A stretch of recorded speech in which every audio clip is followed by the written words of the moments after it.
Howdy folks, hey Chucko. So I have been trying to source a few different drivers. Dark Edition driver is sourced. That's doable. Yay. That's a 10 millimeter, 10.2 or something millimeter dynamic. God, as far as the membrane goes, I want to say it's DLC. Perhaps doesn't matter. It's really good. But then,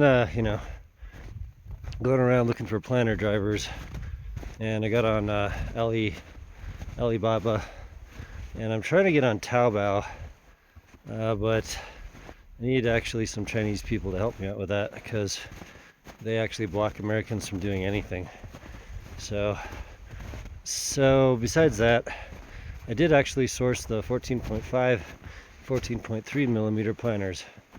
Not what I wanted, but wanted to get an idea of how much they were, and holy Christ. So unless I buy like a lot, in which case the price, let's pretend I buy 1,000 or 500. That price is like between $42 and $44 per driver. That's not per pair. Christ. So then in lower quantities it's $55 a driver, which is like, god damn it, man.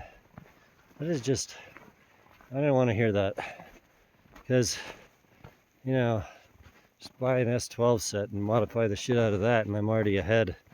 Because let's pretend, or return it, for instance, by the way, it's all screwed up, but let's pretend I have to throw away a bunch of drivers, they don't match anything, or they're tuned wrong, or some kind of crap.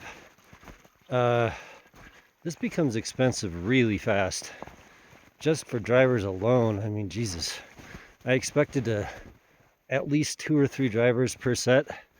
Not necessarily throw away, but that have to go through that many to get a matched pair.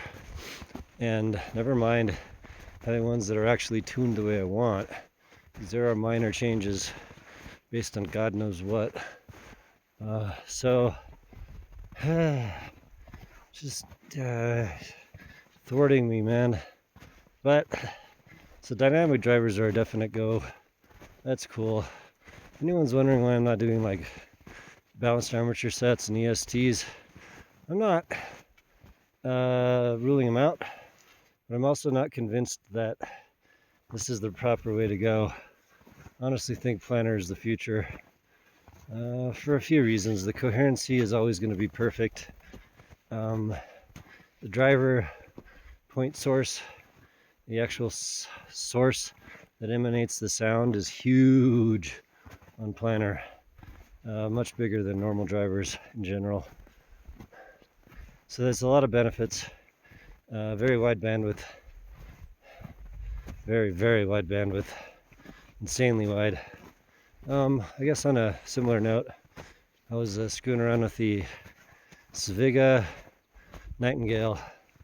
Did a mod on it. It's really cool. It's all packing it back up to glue the back shell on, and I did that. And part of that is, I guess I jiggled the wire that goes to the driver to the 2-pin. I mean, literally jiggle. I don't think I yanked it because it's not attached to the shell, but in any case, fucking driver died.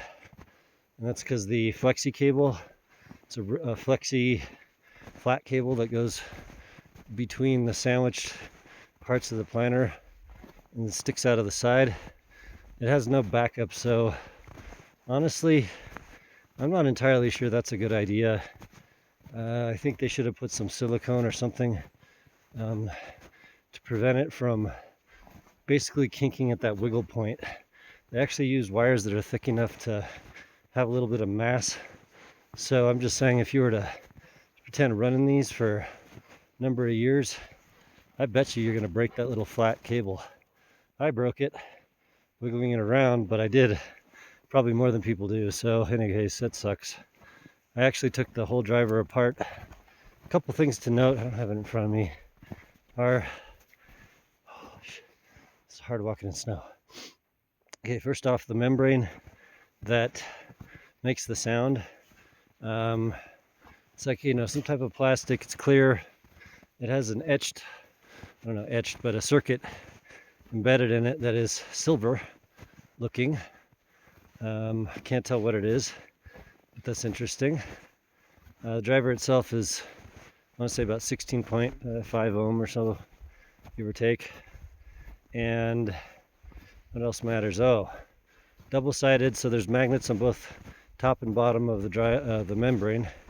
And I also broke this. This is the main reason why I can't continue, is that I was trying to align everything back together after I stuck some wires, bodge wires, on the membrane to try and solder it back together. And as soon as I was putting it back together, I didn't realize just exactly how fucking strong those magnets are. There's either 7 or 8 per side bar neodymium magnets. Holy fuck! Almost cut my tip of my finger off. And then it smashed together, and one of the magnets came deglued, one of the bars on one side, then stuck to the other side, which then took the membrane with it. What a disaster. But I just didn't realize how much fucking magnetic strength are in those things. Like, I'm not joking when I say that there is no way any dynamic driver on the market could have anywhere near that amount of sheer magnetic strength, because of just the amount of it. It's unbelievable. Like, when I actually separated the two halves, the bottom and the top, when I was pulling it apart, I was like thinking it was glued. And so I kind of swiveled it just a bit. And as soon as I swiveled it, the magnets opposed just a little bit and allowed me to pop it open. But when I put it back together, I didn't realize just how strong that was. So I aligned it perfectly and whack! Right? Just, Jesus Christ. So, all right, things to note. Killed a $300 set of planners in seconds, which sucks really bad. Sorry, Paul. Wasabi. But other things, seriously, the magnetic strength is like, it is fucking unbelievable. So clearly, among drivers, these have to be near the top of what you can actually get in terms of just the flux strength. Like, I cannot imagine there could be a lot more, because you have both the bottom and the top of the membrane getting pulled by incredibly strong magnets. So yeah, holy shit. Sorry, I gotta catch my breath. With sadness, what else is on my mind? I did some tunings of the D13 for a friend named Pleadings, and cool guy just wants me to have fun with it and do something cool. Probably a lot of bass, everyday carry EDM set. So I did that, and something that I realized is that the rear chamber on the D13 driver is like, let's see, I guess it would be, thinking about it, it's a little too big. So what that means is the pin is a bit forward for a dynamic driver. So that's like 2.1, so, K ear gain. That is it's a wee bit forward. So as a result of that, I tuned it down to about 5 dB. Might have to go a little lower, but pretty cool. Has some really, really nice stage. Incredibly fat bass. That fucking, the D13 is one of, if not the most strong dynamic drivers in terms of magnetic strength I've got my hands on. So that's really cool. So, things. The tuning is pretty cool. Honestly, the slightly forward mids work pretty good. I don't mind that. But you can go shouty very quickly with that, so have to be very careful. I don't think I will ever be making a V-shaped set. I just dislike them. Because, typically you would make a V-shaped set to be quote unquote like deep sounding or big bombastic bass, twinkly treble. But I want mids in all of that also. So unlikely to say the least, unless there's some magic driver that just hits me really good. Oddly enough, you know, balanced armatures do that better than a lot of things. You tune them right, so it's an interesting thing. So